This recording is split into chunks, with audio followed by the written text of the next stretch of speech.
Welcome to this technical guide on the MSI MS16R1. We are Kelatos Informatica, specialists in technical repair. We collect your device from your doorstep, carry out a free diagnosis, and send you a quote before any repair. No phone calls, no trips to the shop. We are based at Calle Joaquín María López 26, Madrid. Convenient, transparent and professional. Link in the description. If your MSI MS16R1 won't charge, it can be quite frustrating. This issue often arises due to a faulty charging port or battery. If left unaddressed, it can lead to further complications, such as permanent battery damage, resulting in an even more expensive repair. Let's get started on how to fix this problem. For this repair, you will need a Phillips screwdriver, a plastic opening tool, and a replacement battery compatible with the MSI MS16R1. First, ensure your device is powered off and unplugged.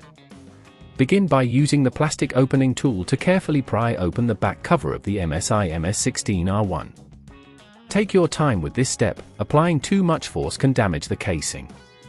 Once the back cover is removed, locate the battery. Typically, it will be positioned near the center of the device. You will notice a few screws securing the battery in place. Using the Phillips screwdriver, carefully unscrew these. Be sure to keep the screws organized so you can easily reassemble everything later. After removing the screws, gently disconnect the battery from the motherboard.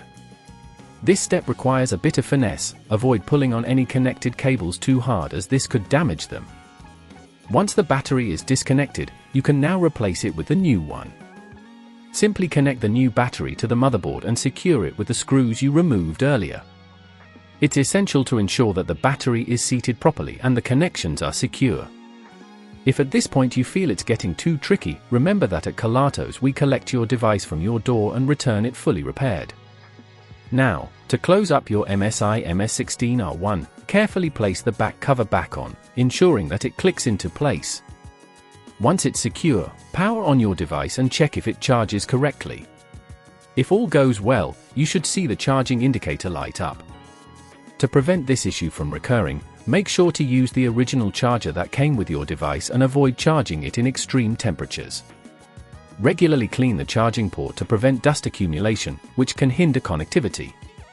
If you'd rather not risk damaging your device, at Kelatos we collect, repair and deliver back to your door anywhere in the UK. Link in the description.